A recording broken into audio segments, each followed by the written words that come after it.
नमस्कार दोस्तों, स्वागत है आपका कुंडली टीवी की इस खास पेशकश में जिसका नाम है द कॉस्मिक टॉक। यहाँ आज हम बात करने वाले हैं एक ऐसे पवित्र महीने के बारे में जो शिव की आराधना के लिए सबसे महत्वपूर्ण माना जाता है। जी, मैं बात कर रही हूँ सावन माह की, जिसका इंतजार हर शिव भक्त को रहता है। इसी विशेष विषय पर बात करने के लिए आज हमारे साथ स्टूडियो में जुड़े हैं एस्ट्रोलॉजर रितिका मनवाहा जी। नमस्कार मैम, स्वागत है आपका कुंडली टीवी पर। धन्यवाद आपका भी, आपके व्यूवर्स का और कुंडली टीवी का भी। जी बिल्कुल। तो इनसे आज हम जानेंगे सावन से जुड़ी सभी जानकारी, जिससे आप पर भगवान शिव का आशीर्वाद बना रहे। तो चलिए देर ना करते हुए सबसे पहले हम बात करते हैं मैम, सावन का महीना क्या महत्व रखता है? सावन का महीना एक हरियाली का महीना है। हर जीव जंतु को खुशी मिलती है, लेडीज को भी खुशी मिलती है, मेहंदी गहने। और श्रावण के महीने की अगर हम पौराणिक कथा में जाएं, जब श्रावण का महीना तब से मनाया जा रहा है जब सागर मंथन का समय था। शिव जी ने उस समय विष पिया था, है ना, और उस विष का ताप इतना था, शरीर से एक अलग ही नकारात्मक ऊर्जा निकल रही थी, क्योंकि वो विष धरती पे नहीं आ सकता था। देवता दानव कोई ग्रहण करने को तैयार नहीं था, और उस समय शिव जी ने उसको ग्रहण करा था, और सभी देवताओं और इंद्र देवता ने उन पर जल बरसाया था। इसीलिए श्रावण में बहुत सी बारिश होती है जी। और जहां जहां शिवलिंग है, जहां जल नहीं पहुंच पाता इंद्र देवता, वहां जल पहुंचाते हैं। और दूसरी अगर मैं इसी में ऐड करूं तो पार्वती माता ने इसी महीने में शिव जी की इतनी तपस्या करके उनको पाया था, जिसको हम हरियाली तीज भी कहते हैं। इसलिए भी शायद जो कन्याएं होती हैं अपना मनपसंद वर पाने के लिए सावन सोमवार के व्रत रखती हैं। बिल्कुल ठीक, बिल्कुल ठीक, इसीलिए। और इसके साथ मैं ये भी बात जोड़ूंगी, अगर हम इसको एक वैज्ञानिक तत्व की तरफ भी जाएं तो हमारा शरीर 75% मेड अप ऑफ वाटर, हमारा ब्रह्मांड 75%, 75% is made up of water. और अगर हम बात करें तो यही महीना है जिसमें आप अपने इमोशनल मूड स्विंग्स, जो कभी गुस्सा कभी किसी चीज में चेंज होते हैं, अप डाउन होते हैं, आप बैलेंस कर सकते हैं। जी, तो क्या मैम इनका मूड स्विंग होने का भी क्या सावन के साथ कोई कनेक्शन है? बिल्कुल है, मैंने कहा ना, जैसे कि 75% of the nature and our human body is made up of water. अब उसको बैलेंस भी तो करना है। कितना डिस्टर्बेंस इस समय, ग्लोबल वार्मिंग, कहीं पर पानी का फ्लो ज्यादा है, कहीं पे सूखा पड़ा है, मतलब इम्बैलेंसमेंट इन अगर नेचर चल रही है तो ह्यूमन बॉडी में भी चल रही है। श्रावण एक ऐसा माध्यम है कि वो हमारे शरीर और ब्रह्मांड को, नेचुरल प्रोसेसेस को बैलेंस करता है। जी बिल्कुल। सावन से जुड़ी ऐसी इंट्रो मैंने सच में कहीं और नहीं सुनी, बहुत मजा आया। एक्चुअली मैंने भी बहुत सारी चीजें जो है नहीं सुनी है आज आपसे। तो मैम आगे हम बात करेंगे सावन की। जैसे सावन के महीने को हरा महीना माना जाता है ना, हरा भरा, तो जैसे हरियाली तीज के नाम से भी यही फील आता है कि ये भी शायद सावन से जुड़ा है। तो ये क्या एक ही चीज है, अलग अलग? देखिए, हरियाली तीज और श्रावण, जी। अगर हम उन लोगों के लिए बात करें जो शिव भक्त है, उनके लिए पौराणिक कथा जो हमने पहले बताई वो वाली थी, जिसमें उन्होंने वो विष ग्रहण करा था। अगर दूसरी पौराणिक कथा, हमने पार्वती माता को उन्होंने स्वीकारा था, और महाशिवरात्रि पर उनकी शादी हुई थी, और पार्वती माता ने बहुत जप तप करा था। अब श्रावण के महीने में बेल पत्र बहुत चढ़ाए जाते हैं, बिल्कुल, है ना। अब उसके पीछे की कथा बड़ी प्यारी है। जब पार्वती माता बहुत सी तप कर रही हैं तो पसीना तो सबको आता है। सीजन चेंज अगर अब हो रहा है तो तब भी मौसम की प्रवृत्ति, ऋतुओं की प्रवृत्ति चल रही थी, है ना। तो पार्वती माता को पसीना आता था, जो धरती पर गिरा तप करते समय, क्योंकि वो मेडिटेशन में थी, और उनकी बूंद से बेलपत्र उगे थे। ओके। और वो चढ़ाने से शिवजी इसलिए प्रसन्न हो जाते हैं। जी, ये तो बहुत ही अच्छा। इसलिए कहा जाता है कि जो शिवलिंग पर जो बेलपत्र चढ़ाने की मान्यता है, शायद इसलिए ही है। ये भी एक नई जो आज कॉन्सेप्ट हमें पता चला, और मुझे आशा है कि ये व्यूअर्स के लिए भी एक नई बात होगी। तो मैम अब बात करते हैं कि सावन का महीना साल 2025 में कब से शुरू हो रहा है, और इस बार कितने सोमवार पड़ रहे हैं? हाँ जी, श्रावण का महीना 11 जुलाई 2025 से 9 अगस्त 2025 तक है। 4 सोमवार हैं जी, एक 14 जुलाई को, और एक 21 जुलाई को, एक 28 जुलाई को, और एक 4 अगस्त को। ये 4 सोमवार रहेंगे। जी। और अगर बात करें मैम सोमवार की पूजा की स्पेशल कोई, या फिर हम सोमवार, वैसे भी लोग ज़्यादातर जो लोग रोज मंदिर नहीं जा पाते वो सोमवार के सोमवार मंदिर जाते हैं और भगवान भोलेनाथ की पूजा करते हैं। तो क्या सावन सोमवार में कोई अलग खास विधि होती है भोलेनाथ को प्रसन्न करने की, या फिर वही जो सोमवार के सोमवार करते हैं?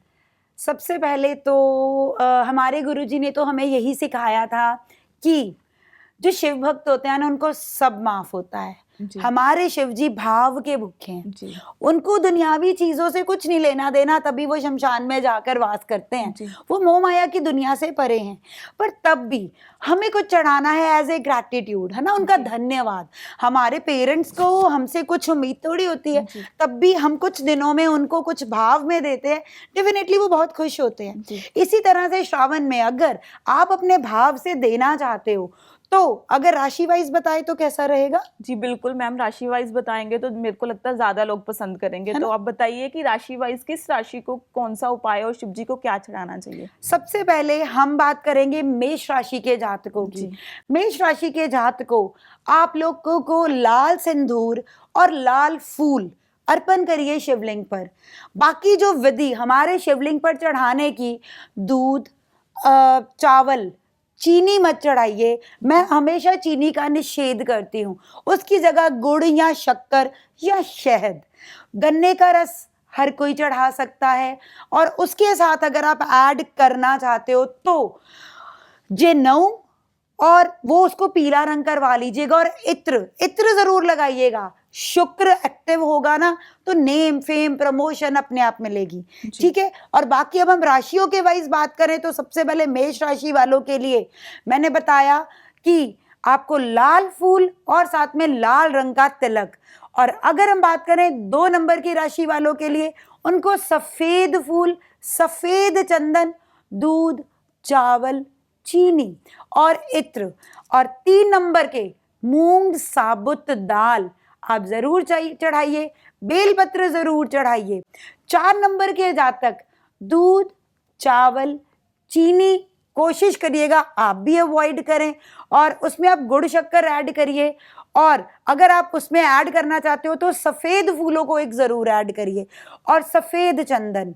और अगर हम बात करें सिंह राशि के जातकों की, सिंह राशि के जातकों, आप लोगों को केसर जरूर चढ़ाना है शिवलिंग पर। और अब हमारी एक कन्या राशि।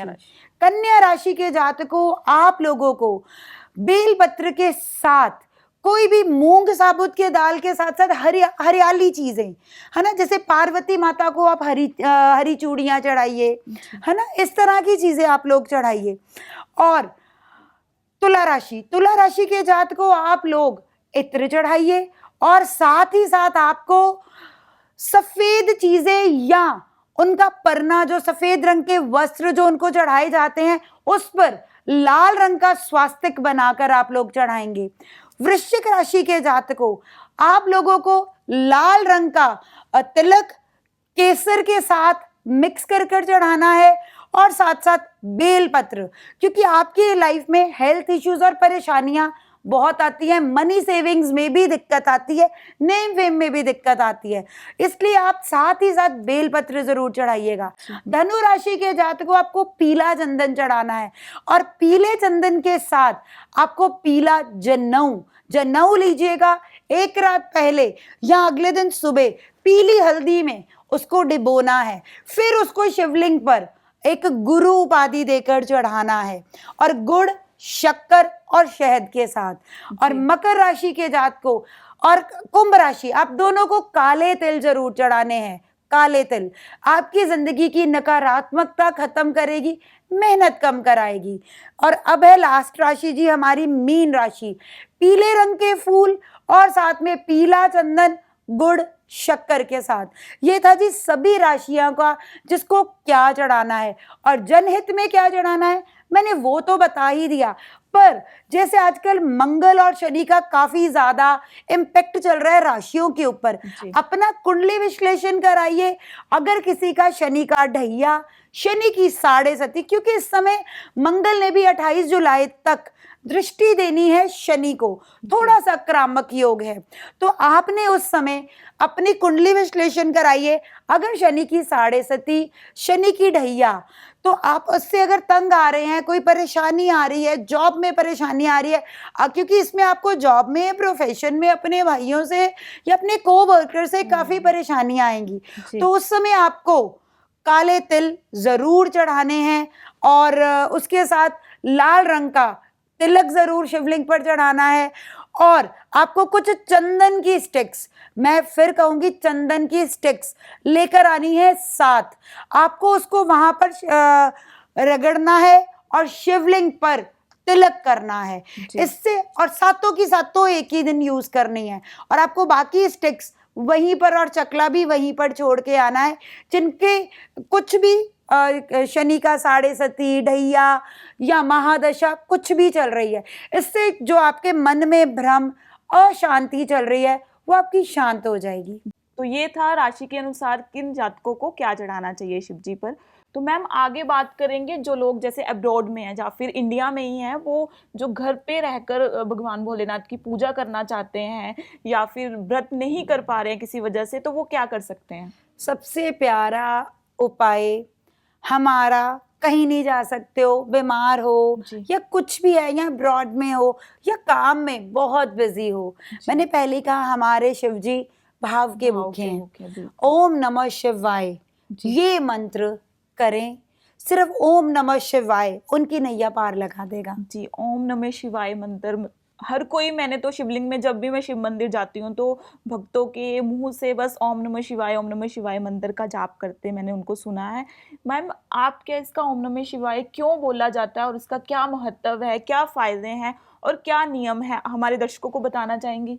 सबसे पहले नियम तो शिव जी के रूल्स रेगुलेशंस में नहीं होते, हम कभी भी कर सकते हैं, रात को करिए, दिन को करिए, शाम को करिए।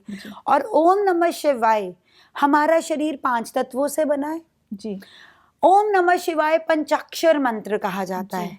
पंचाक्षर मंत्र यानी कि 5 तत्वों से बना हुआ मंत्र हमारी बॉडी को एक्टिव रखेगा, हमें एनर्जाइज रखेगा। क्योंकि शिवलिंग पे हमने जैसे शुरुआत में बात करी जल चढ़ाने की प्रक्रिया, है ना, मैंने कहा बहुत ताप था और वो ताप खत्म करने के लिए करा, बैलेंसमेंट के लिए करा उनकी बॉडी को। और शिवलिंग की भी ऊर्जा एक ऐसी ऊर्जा है जो धरती के अंदर कहाँ जा रही है, जो स्वयंभू शिवलिंग है ना, साइंटिस्ट्स अभी तक भी उसको नाप नहीं पाए कि वो ऊर्जा कहाँ जा रही है।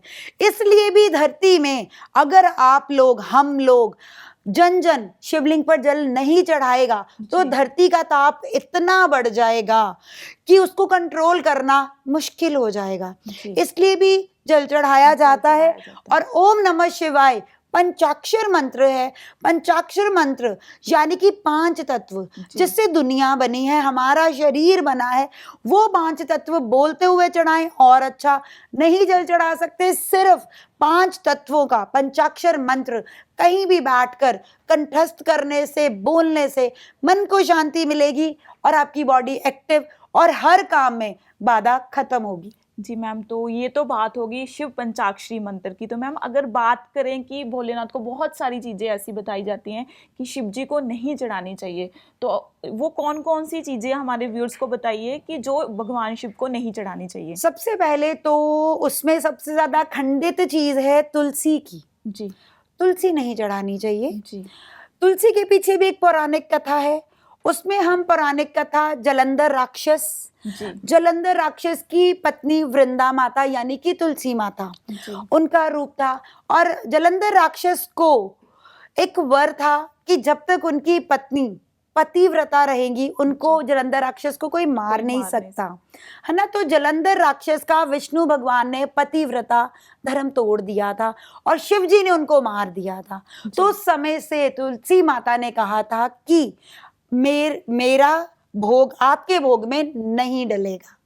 तो मैम इस बारे में जो आपने नॉलेज दी सावन मंथ के बारे में, राशि अनुसार उपायों के बारे में, ये लोगों के काफ़ी हद तक उनके काम आएगी और बहुत ही उपयोगी रहेगी। तो इसके अलावा कोई खास टिप है जो भगवान शिव के भक्तों के लिए आप देना चाहेंगी? जैसे हमने अभी बात करी थी ओम नमः शिवाय, जी सभी शिव भक्तों के लिए एक ही मेरी रिक्वेस्ट है, एक ही प्रार्थना है। जी श्रावण के महीने में हमें एक चेन सिस्टम इकट्ठा करना है। जी खुद भी जय शंकर जी की बोलिए, जय जी। श्री महाकाल बोलिए, ओम नमः शिवाय बोलिए, जी एक कड़ी चलाएं। जी हम भी बोलें, लोगों से भी बुलवाएं, जी क्योंकि मैंने जैसे अभी बताया हर एक मंत्र, ओम नमः शिवाय भी जैसे अभी बोला पंचाक्षर मंत्र है, जी बोलने मात्र से सुकून मिलता जी, है, बॉडी बिल्कुल। बैलेंस हो जाती है। जी हमें खुद भी एक अच्छा कर्म क्रिएट करना है, लोगों से भी करवाना है। और उसके साथ साथ एक और गाइडेंस ये दूंगी, अगर आप जल नहीं चढ़ा पा रहे हैं, आप घर बैठे दूध चावल या जो भी दान पुण्य जरूरतमंदों को देना चाहते हैं दीजिए, क्योंकि शिव जी हर किसी के भगवान हैं, देवों के देव हैं, कालों के काल हैं, शमशान के देवता हैं। जाने पर हमें उन्हीं के पास जाना जी है। बिल्कुल।